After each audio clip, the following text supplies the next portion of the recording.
আমরা যারা খুচরো বিনিয়োগকারী আমাদের শেয়ার সম্বন্ধে কোনো আইডিয়া নেই, আমরা অন্ধের মধ্যে নীল চাচ্ছি। আরেকটা আমাদের প্রবণতা হচ্ছে যে রাতারাতি আমি বড় লোক হতে চাই, আজকে একটা শেয়ার কিনবো, আমি চাই যে এক সপ্তাহের মধ্যে প্রাইসটা ডাবল হয়ে যায়। আমি লং টার্ম ইনভেস্টর না, আমি ফান্ডামেন্টাল শেয়ারে যাবো না ভাই, এত বছর থাকবো না না না না, আমি তো এক সপ্তাহের মধ্যে বড় লোক হয়ে যাব। উনি তো বুঝতে পারছেন না যে বড় লোক হতে পারে, উনি কাঙ্গালও হতে পারে।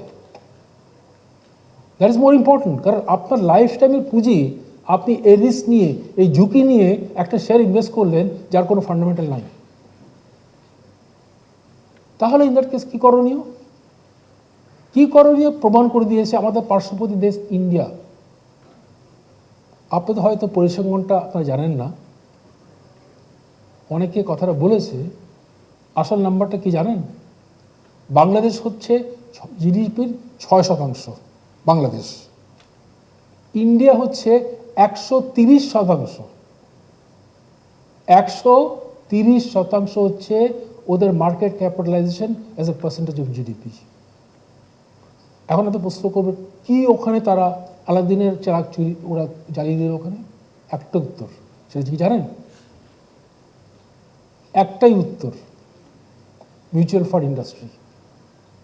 বিশাল ইন্ডাস্ট্রি ইন্ডিয়াতে, হিউজ। তা এখন প্রশ্ন করবেন ভাই এটা আলাদিনের চারাকটা কোথেকে আসলে মিউচুয়াল ফান্ড ইন্ডাস্ট্রি? এটা কি? What is this? এরা কি করে? এরা খুব সহজ, যেটা করার উচিত। মিউচুয়াল ফান্ড ইন্ডাস্ট্রি যেগুলো আছে, বিগত যেটা ছিল, বর্তমান যারা আছে, কি করানো উচিত তাদের?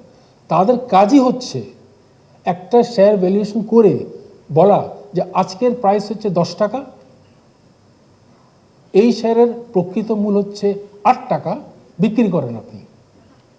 অথবা শেয়ার প্রাইস 10 টাকা, হওয়া উচিত 12 টাকা, আপনি হোল্ড করেন বা ইউ বাই, অ্যান্ড যদি সেম প্রাইস থাকে ইউ হোল্ড। এই অ্যানালিসিস তারা করে জানাচ্ছে, এবং আমরা যখন সব সেই টাকাটা দিচ্ছি, ওরা বিনিয়োগ করে রিটার্ন দিচ্ছে আপনাকে। ছিল বিগত সরকারে যেটা ছিল অ্যাবসলিউট পাওয়ার, কোনো অপোজিশন ছিল না। তো কি হবে আপনার? আপনি মনে করেন যে কোনো জবাবদিহিতা নাই। এখন এই সিচুয়েশনে যারা রেগুলেটরস আছে, শুধু বিসেক না, সব regulator, with all due respect, সব রেগুলেটর যেটা মনে করেছে যে আমার তো কোনো জবাবদিহিতা নাই, যা ইচ্ছা তাই করব, কনফ্লিক্ট অফ ইন্টারেস্ট যা আছে সবই করব, সমস্যা কোথায়? আমরা তো সারা জীবন আছি। তো এটা একটা বড় ইস্যু ছিল, একটা অ্যাবসলিউট পাওয়ার কারাপ্ট করেছে আগের রেজিমে, যেটা এখন আমাদের যে আবার নতুন ডেমোক্রেটিক সিস্টেম এসছে, এখানে আর অত সহজ হবে না, বিকজ আমাদের এই জবাবদিহিটা এখন মহান সংসদের মাধ্যমে আসছে। যে 6 মাসে আপনার ন্যাফ পড়ে গেছে, ট্রাস্টি যে আছে, ট্রাস্টিকে একটা মিটিং কল করতে হবে, যারা ইউনিট হোল্ডার আছে সবাইকে মিটিং কল করে বলবে আপনারা কি চান।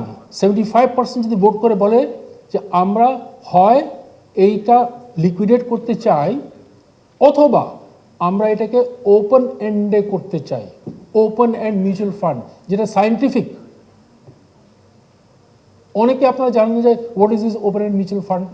খুব সহজ। ওপেন এন্ড মিউচুয়াল ফান্ড হচ্ছে যে আজকে ইউনিট ভ্যালু হচ্ছে ধরেন 14 টাকা, আজকে গত সপ্তাহে আপনি গিয়ে বললেন যে ভাই আমি বেচতে চাই, তাকে 3 দিনের মধ্যে টাকা দিতে হবে আপনি যেটা বেচতে চান, ওপেন এন্ডে। So it is related to the market, very scientific, very very very scientific. Margin loan নিয়ে আরও কথা বলি আপনাদেরকে। গত বছর যে মার্জিন যেটা প্রণয়ন করা হয়েছে, 2025 মার্জিন রুল যেটা করা হয়েছে, আমি জয়েন করার পরে স্টাডি করে দেখলাম, এবং আমরা যে কমিশনে এসছি, আমাদের একটা সুবিধা হচ্ছে কি জানেন তো, যে আমরা প্রাইভেট সেক্টর থেকে এসছি, আমরা জানি যে মার্কেটে কি লাগবে। But at the same time I am also a regulator. আমার দুটো হ্যাট আছে, রেগুলেটর প্লাস মার্কেট। আমি দুটোকেই ফেসিলিটেট করছি একসাথে। একদিকে দেখলে তো হবে না। আমি যদি থিওরি দেখি আজকে, প্র্যাকটিস যদি না দেখি, এটা কখনোই কার্যকর হবে না। আপনারা দেখবেন যে এই স্টক মার্কেট ঘুরে দাঁড়াতেই হবে।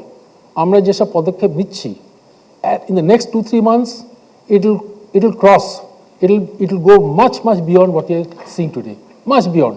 এটা হতেই হবে, কারণ যেসব পদক্ষেপ নিচ্ছে একটা না, একাধিক একসাথে আমরা নিচ্ছি, একাধিক।